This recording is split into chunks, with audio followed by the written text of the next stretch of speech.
haven't got very long, so if we can just concentrate on this.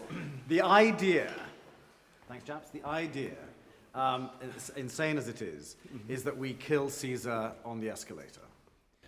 The Royal Shakespeare Company is making a stage version of Julius Caesar this summer, which Gregory Doran, their new artistic director, is directing for the stage.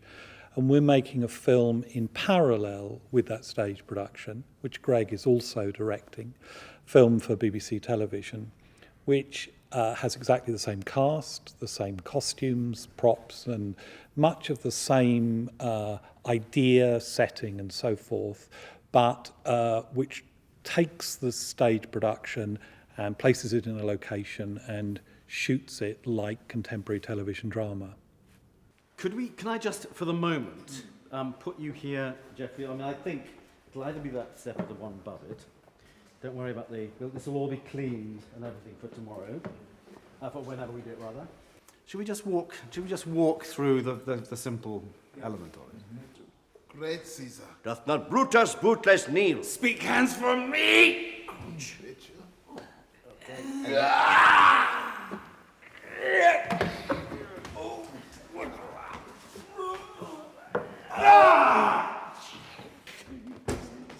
Keep your hats. Et tu, Brute. All right, I think that's going to work. I suppose what cracked it for me was just finding out, as it were incidentally, that Nelson Mandela on Robben Island had this copy of the complete works of Shakespeare. It was owned by an ANC inmate called Sonny Venkaratnam, and Sonny had his wife smuggle in this complete works and had disguised it with images of Rama and Sita that she had ripped out of a Hindu calendar. And I just love the idea of Shakespeare being, protected by these Hindu gods.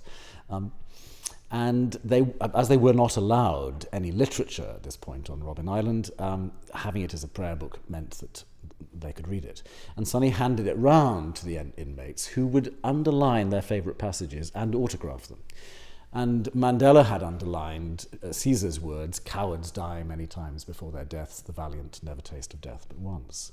And that struck me as being very interesting, and that Julius Caesar was the most heavily annotated of all the plays, that it somehow spoke to those people then in South Africa. The heavens themselves blaze forth the death of princes. Cowards die many times before their deaths. The valiant never taste of death but once. Of all the wonders that I yet have heard, it seems to me most strange that men should fear, seeing that death, a necessary end, will come when it will come. Talking to John Carney, the South African actor, he said to me, "Well, it's simple, Greg. It's Shakespeare's African play." And then the more I read, the more I thought about it. I discovered that Julius Nyerere, who was the first president of Tanzania, had translated the play into Swahili. Sol Plaatje, who was one of the founders of the ANC, had translated it into Swana as early as the 1920s. So this was a play that was constantly being done in Africa. And now, did Julius Caesar provide a sort of revolutionary textbook of how to overthrow a regime, or was it more to do with the courage required to overthrow that regime? Because when you look at the history of the last half century in Africa, it's a series of repeating stories, sometimes a sort of cycle that seems to repeat itself, of a leader coming to power on a wave of popularity, then pulling that power to himself in a sort of one-party state. Frequently, that causing resentment, there being a military coup that overthrows him, countries being plunged into civil war. Well, I've just given you the plot of Julius Caesar. Are we all ready? When Greg was explaining about how he came across the Robben Island Shakespeare's, I thought that was particularly significant. When I went to see him, in fact, I had just been reading, and I brought along with me an obituary to General Ojukwu, who was the leader of the Biafran side in the Nigerian Biafran civil war. And I had known him as a child, and my father was close to him. And I'd also seen the Gawan side of things, who was the other officer. They actually trained around the same time together. And it seemed to me significant that you got two men who essentially grew up together, leading opposite sides, in a conflict, in a civil war. And essentially, this is civil war. This is the essence of dictatorships, how they come about. When we strive for freedom and liberty against a dictatorship, we often don't think of what comes after. And this play deals with that. It deals with what happens when you haven't thought through. And constant do remain to keep him so. Oh, Caesar! Whence wilt thou lift up Olympus? Great Caesar! Doth not Brutus bootless kneel speak as for me?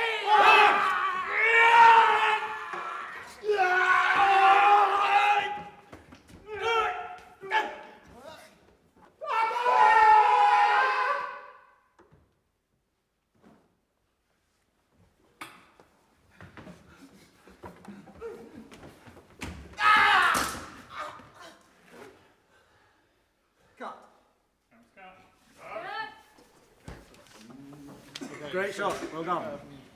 The very beginning, the very closing, and of course the great scene at the centre of the play, the forum scene, where first Brutus and then Mark Antony addresses the Roman mob in the aftermath of Caesar's assassination. I think Greg sees these as public scenes where Shakespeare is very consciously treating the crowd on the stage and the audience in the theatre as one. There's a sense in which, firstly, Caesar at the beginning, Octavius at the end, and crucially, Mark Antony and Brutus are addressing a crowd on stage, but they're also addressing the people gathered around in the audience, and there's a slippage between those in the text and in the production. So we decided we would film all the private scenes on location. We would find a way of recreating the theatre, the scenes themselves, in locations that were particular to those spaces.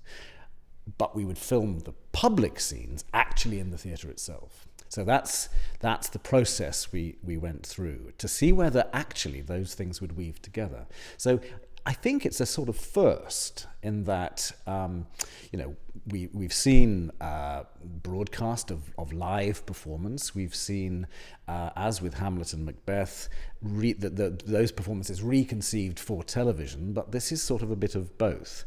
And weaving them together is going to be the trick, or whether it works or not will depend on how we do those transitions.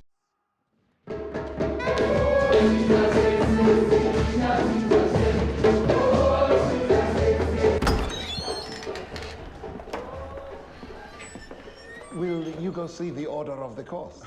Not I. I pray you do. I am not gamesome.